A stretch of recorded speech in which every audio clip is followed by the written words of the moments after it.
Welcome back to Ankit's classroom students. कैसे हैं आप सब? होप आप सब बिल्कुल फिट एंड फाइन हो। तो आज हम पढ़ने वाले एक बहुत ही इंटरेस्टिंग और बहुत ही important chapter 21 history of Indian agriculture and introduction to natural farming.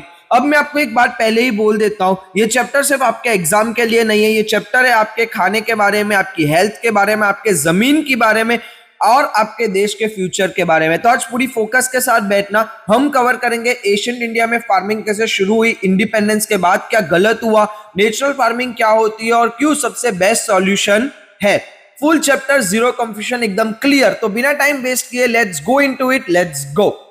Okay students, तो चलते हैं बिल्कुल शुरुआत से। History of Indian agriculture. तो पहला सवाल ये है, फार्मिंग शुरू कहां से हुई, इंडिया में खेती का क्या इतिहास है। तो इसके लिए मैं चाहता हूं कि आप थोड़ा इमेजिन करो, हजारों साल पहले जब इंसान पहली बार इस धरती पर आया तो कोई शॉप नहीं थी, कोई मार्केट नहीं था, कोई सुपरमार्केट नहीं था, कुछ भी नहीं। तो इंसान कैसे जीता था?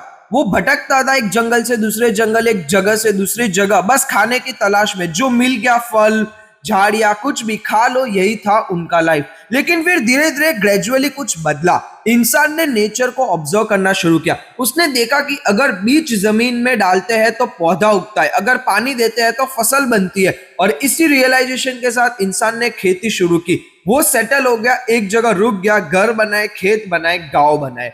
अब यहाँ एक बहुत इंपॉर्टेंट पॉइंट है जो आपको नोट करना चाहिए। जब इंसान सेटल हुआ, जब गांव बने, जब लोग साथ रहने लगे, तो रिश्ते बने, फैमिलीज बनी, सोशल सिस्टम बना। और ये सब हुआ सेजिस के कर्म योग्य की वजह से, उनके टीचिंग की वजह से, उनके ज्ञान की वजह से। इंसान ने एक ऑर्गेनाइज्ड लाइफ जीना सीखा, फैमिली सिस्टम आया, सोशल स्ट्रक्चर आया, ह्यूमन सिविलाइजेशन शुरू हुई। और इसलिए इंडियन कल्चर को सेज एग्रीकल्चर सिविलाइजेशन कहते हैं। ये नाम सिर्फ एक फैंसी टर्म नहीं है, इसका मतलब है कि इंडिया की सिविलाइजेशन की नींव ही खेती और सेजिस के ज्ञान पर रखी गई थी। कितना पावरफुल कॉन्सेप्ट है ये। और लास्ट पॉइंट, एग्रीकल्चर एक स्टेटिक चीज नहीं थी। टाइम के साथ पॉपुलेशन बढ़ती गई, डिमांड्स बढ़ती गई और फार्मिंग में भी चेंजेस आते रहे। हमने अपनी खेती को अडेप्ट किया, बदला, इंप्रूव किया, ग्रोइंग पॉपुलेशन की जरूरतें पूरी करने के लिए।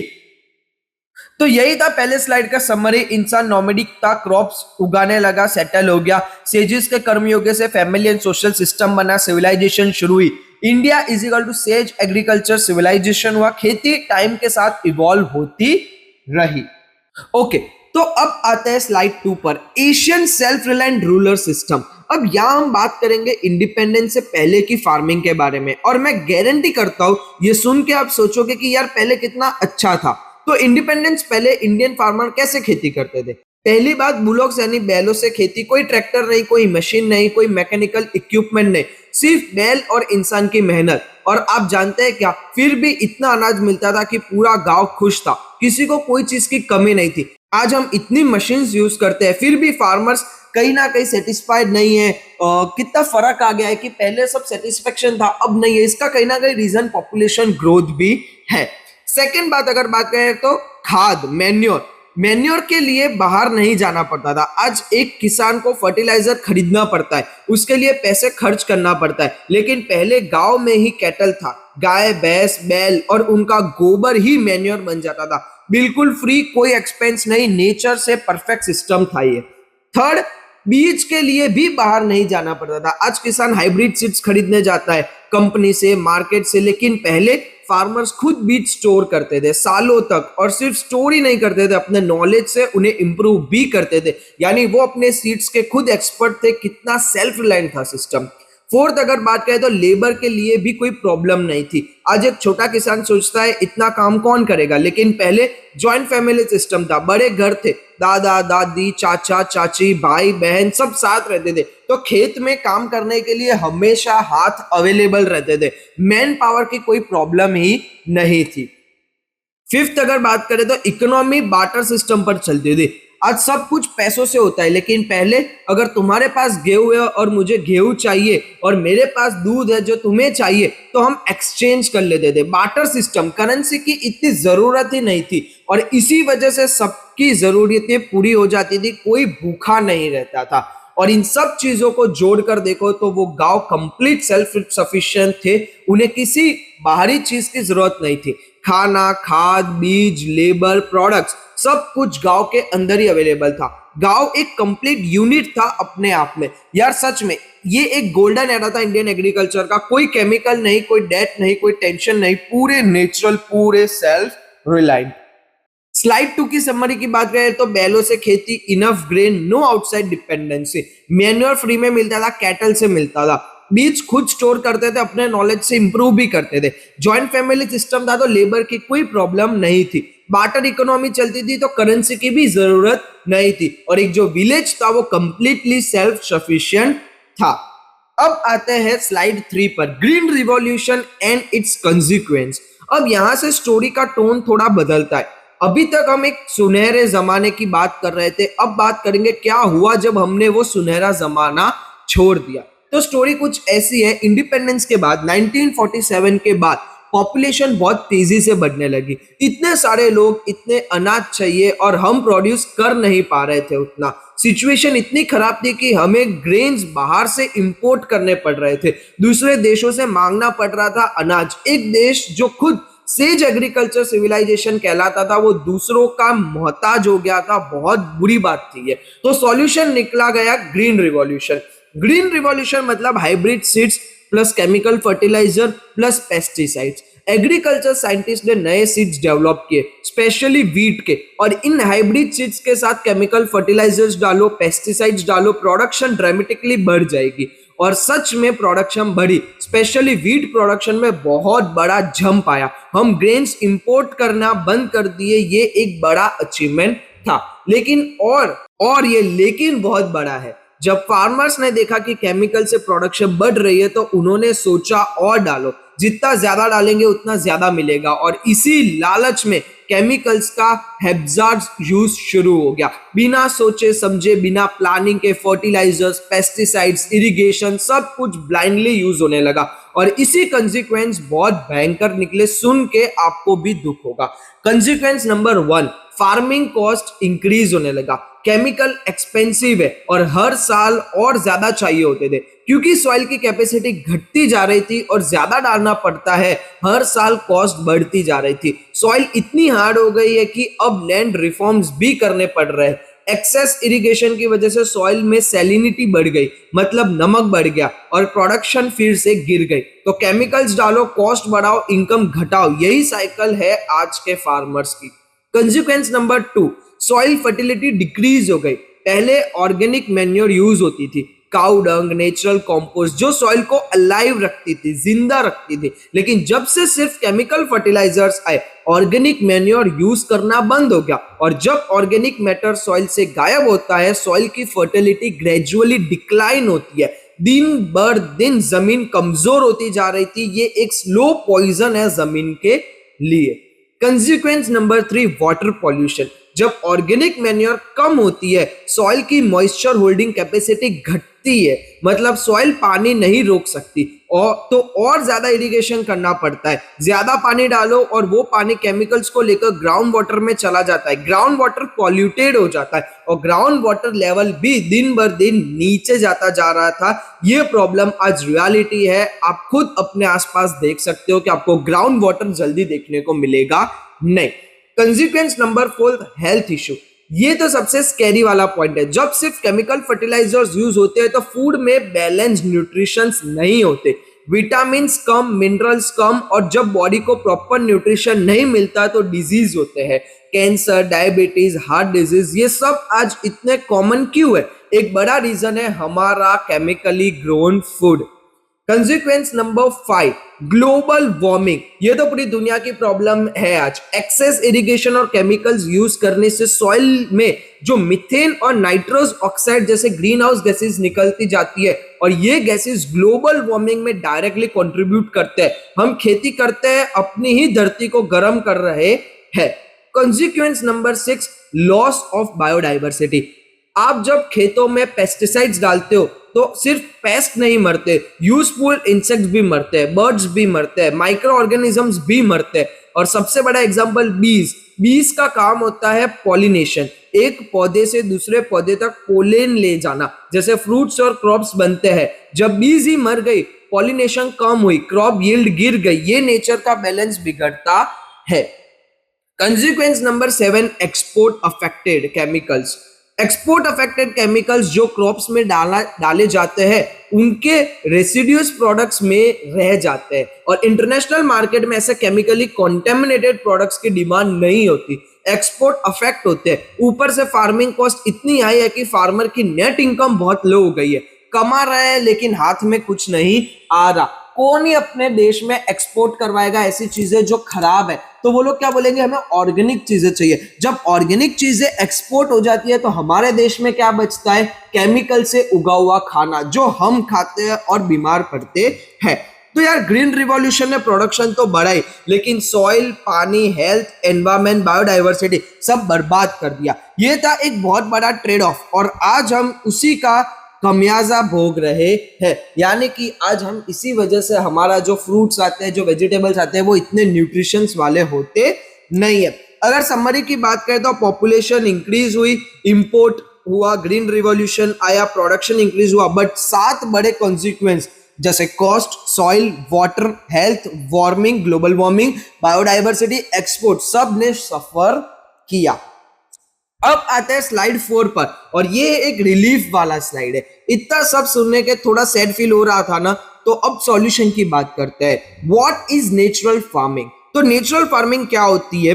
नेचुरल फार्मिंग एक chemical free traditional farming method है। सिंपल वर्ड्स में कोई केमिकल नहीं, जीरो, ना फर्टिलाइजर्स, ना पेस्टिसाइड्स, ना कुछ भी आर्टिफिशियल। इसको टेक्निकली कहते हैं agro ecology based diversified farming system, जो इंटीग्रेट करते हैं क्रॉप्स, ट्रीज, लाइवस्टॉक्स और फंक्शनल बायोडाइवर्सिटी को। मतलब खेती, पेड़, जानवर और नेचर सब एक साथ एक सिस्टम में, जैसे नेचर का अपना एक कंप्लीट इकोसिस्टम होता है वैसे ही।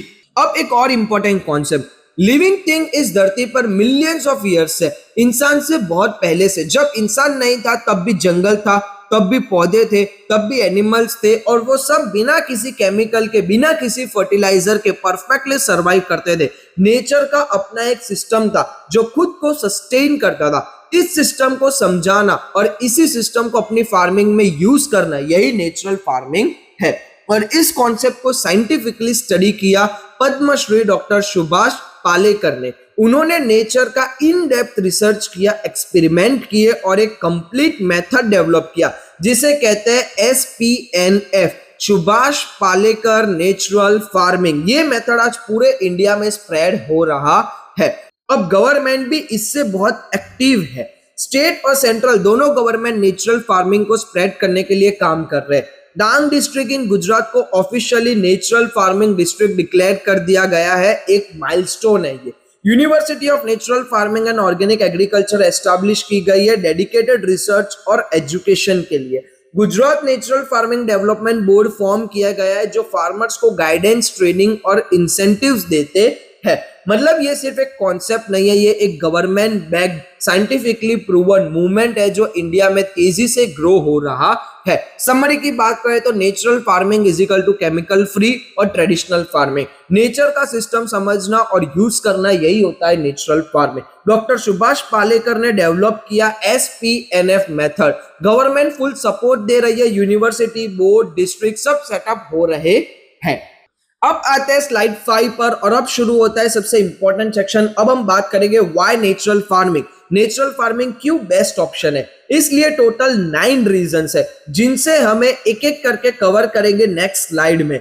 चलते हैं रीजन 1 और 2 से। रीजन 1 है to sustain the farming culture. Students, हमारी फार्मिंग कल्चर हजारों साल पुरानी है। ये सिर्फ एक प्रोफेशन नहीं था, ये एक ग्लोरियस हेरिटेज था, एक प्राउड ट्रेडिशन था। हमारे एंसेस्टर ने जो फार्मिंग सिस्टम बनाया था वो परफेक्ट था अपने टाइम में, लेकिन आज एक्सेसिव केमिकल्स की वजह से फार्मिंग कॉस्ट इतनी बढ़ गई है कि फार्मर की इनकम बहुत ज्यादा डिक्लाइन यानी कि बहुत ज्यादा घट गई है। जब इनकम कम हो, कॉस्ट ज्यादा हो तो कोई फार्मिंग करना ही नहीं चाहेगा और अगर लोग फार्मिंग छोड़ देंगे तो ये पूरी कल्चर, ये ट्रेडिशन खत्म हो जाएगा। इस हेरिटेज को बचाने के लिए एक ही तरीका है नेचुरल फार्मिंग, क्योंकि नेचुरल फार्मिंग में कॉस्ट नेग्लिजिबल है, कोई एक्सपेंसिव केमिकल्स नहीं खरीदना, तो फार्मिंग प्रॉफिटेबल रहती है और लोग इस प्रोफेशन में रहते हैं और ये प्रूवन है। हजारों सक्सेसफुल फार्मर्स ने नेचुरल फार्मिंग एडॉप्ट की और उनकी लाइफ बदल गई।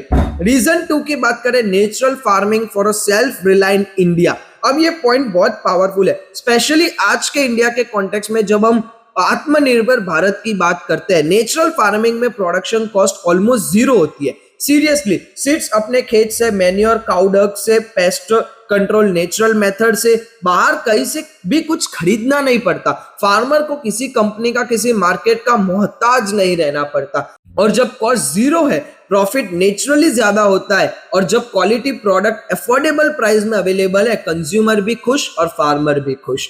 ये है ट्रूली सेल्फ रिलायंट इंडिया का मॉडल, जहां फार्मर को बाहरी रिसोर्स पे डिपेंड नहीं करना पड़ता। फार्मर्स खुद स्ट्रांग होता तो इंडिया भी स्ट्रांग होगा। Now reason 3, longevity of the land. Students, मैं आपको एक क्वेश्चन पूछना चाहता हूं, एक बार सीरियसली सोचना, हमने अपने एंसेस्टर से कितने फर्टाइल जमीन इनहेरिट की थी और हमने अपने बच्चों के लिए कैसी जमीन छोड़ के जाएंगे? सीरियसली यार, अगर आज हम केमिकल फर्टिलाइजर करते हैं तो आने वाली जनरेशन को मिलेगा क्या? बेरन, इनफर्टाइल, डेड सॉइल। और ये हो रहा है इंडिया के कुछ पार्ट्स में, जमीन ऑलरेडी इनफर्टाइल हो चुकी है। केमिकल फर्टिलाइजर और पेस्टिसाइड यूज करते करते सॉइल इतनी डिग्रेड हो गई है कि उसमें कुछ उगता ही नहीं है। ये हमारी जिम्मेदारी है इस जमीन को बचाना। ये जमीन हमारी नहीं है, ये हमने अपने एंसेस्टर से बोरो की है और आने वाली जनरेशन के लिए प्रिजर्व करनी है। रीजन 4 है इंप्रूविंग सॉइल फर्टिलिटी। और नेचुरल फार्मिंग इसी प्रॉब्लम का सॉल्यूशन है। नेचुरल फार्मिंग से सॉइल दिन ब दिन इंप्रूव होती है, डिग्रेड नहीं होती। एसपीएनएफ मेथड में क्रॉप रेसिड्यू जो बचता है हार्वेस्ट के बाद, उसी से हम वापस सॉइल में वापस डालते हैं और सॉइल को फर्टाइल करते हैं। इस सॉइल में ऑर्गेनिक मैटर बढ़ता है, सॉइल सॉफ्ट और पोरस बनती है, मॉइस्चर होल्ड करती है। जो फार्मर्स नेचुरल फार्मिंग यूज कर रहे हैं, उन्होंने खुद ऑब्जर्व किया है कि उनकी सॉइल की क्वालिटी साल दर साल बेहतर होती जा रही है। ये एक बार इन्वेस्टमेंट है, लॉन्ग टर्म में अनप्रेसिडेंटेड इंप्रूवमेंट मिलता है। तो सिंपल इक्वेशन है, केमिकल फर्टिलाइजर तो सॉइल जो है वो साल भर साल डिक्लाइन होती है। नेचुरल फार्मिंग मतलब सॉइल साल भर साल इंप्रूव होती है। तो आप कौन सा चूज करोगे? Obviously natural farming. अब हम बात करते हैं रीजन 5 की, control of global warming. Global warming आज के टाइम में पूरी दुनिया की सबसे बड़ी प्रॉब्लम में से एक है। Extreme heat, unseasonal rains, drought, floods, ये सब उसी की वजह से हो रहा है। अब इसके रीजन में एक रीजन है केमिकल फार्मिंग। एक्सेस इरिगेशन और केमिकल यूज करने से सॉइल से मीथेन और नाइट्रस ऑक्साइड निकलता है। ये दोनों पावरफुल ग्रीन हाउस गैसेस है जो ग्लोबल टेम्परेचर बढ़ाती है। एसपीएनएफ मेथड ने एक सिंपल सॉल्यूशन दिया, केमिकल फर्टिलाइजर्स यूज नहीं करो, क्रॉप रेसिड्यूज को जलाओ मत, मल्च के रूप में सॉइल में डाल दो, सॉइल हेल्दी रहेगी, green house gas emissions automatically कम हो जाएगी। नेचुरल फार्मिंग से हम ग्लोबल वार्मिंग से लड़ने में कंट्रीब्यूट कर सकते हैं। हर एक फार्मर जो नेचुरल फार्मिंग अडॉप्ट करता है वो इस प्लेनेट की मदद कर रहा है। रीजन 6 की बात करते हैं, natural farming for healthy life. अब ये तो सबसे डायरेक्टली रिलेटेड पॉइंट है आपकी हेल्थ से। स्टूडेंट्स, मैं क्वेश्चन पूछता हूँ, आज कैंसर, डायबिटीज, हार्ट डिजीज इतना कॉमन क्यों हो गया? 30-40 साल पहले क्या इतने लोग इन डिजीज से सफर करते थे? नहीं। एक बड़ा रीजन है ये कि हमारा फूड केमिकली कंटेमिनेटेड है। जब सिर्फ केमिकल फर्टिलाइजर से क्रॉप्स उगाई जाती है तो बैलेंस न्यूट्रिशन नहीं होते फूड में, विटामिन कम, मिनरल्स कम और बॉडी को प्रॉपर न्यूट्रिशन नहीं मिलता तो इम्यूनिटी वीक होती है, डिजीज होती है। नेचुरल फार्मिंग में सॉइल के सारे एसेंशियल न्यूट्रिशंस क्रॉप्स में ट्रांसफर होते हैं। क्रॉप जेन्युइनली न्यूट्रिशंस होते हैं, rich in vitamin, mineral, medicinal properties. Chemical free food खाओ, हेल्दी रहो, इतना सिंपल है ये। अपनी हेल्थ का सीधा कनेक्शन है अपने खेत में क्या डाला जा रहा है। अब हम बात करते हैं रीजन 7 की, वाटर इज लाइफ। ये स्लोगन हम सब ने सुना है, लेकिन क्या हम सच में पानी को वैल्यू करते हैं? आज सिचुएशन ये है कि ग्राउंड वाटर लेवल बहुत नीचे चली गई है। हमारे खेत में पानी की बहुत बड़ी प्रॉब्लम है और इसका एक बड़ा रीजन है केमिकल फार्मिंग की वजह से सॉइल बहुत हार्ड हो गई है। जब सॉइल हार्ड होती है, पानी उसे अंदर एब्जॉर्ब नहीं होता, जो भी बारिश होती है सीधा रन ऑफ हो जाती है, ग्राउंड वाटर रिचार्ज नहीं होता। और तो और केमिकल फार्मिंग में क्रॉप्स को बहुत ज्यादा इरिगेशन चाहिए क्योंकि सॉइल पानी होल्ड नहीं कर सकती। यही प्रॉब्लम है। अब नेचुरल फार्मिंग का सॉल्यूशन सुनना, नेचुरल फार्मिंग में सॉइल वॉर्म्स और माइक्रो ऑर्गेनिजम्स की एक्टिविटी एक्सपोनेंशियल बढ़ती है। ये छोटे छोटे क्रिएचर सॉइल को अंदर से खोदते रहते हैं। सॉइल पोरस बनती है, सॉफ्ट बनती है और पोरस सॉइल में पानी अंदर जाता है, ग्राउंड वाटर रिचार्ज होता है। ऊपर से मल्च का यूज होता है नेचुरल फार्मिंग में। मल्च मतलब सॉइल के ऊपर एक लेयर ऑफ ऑर्गेनिक मटेरियल। ये लेयर इवापोरेशन रोक देती है, मतलब पानी सॉइल में ही रहता है, उड़ता नहीं है। रिजल्ट, नेचुरल फार्मिंग में क्रॉप्स को केमिकल फर्टिलाइजर से बहुत लेस पानी चाहिए।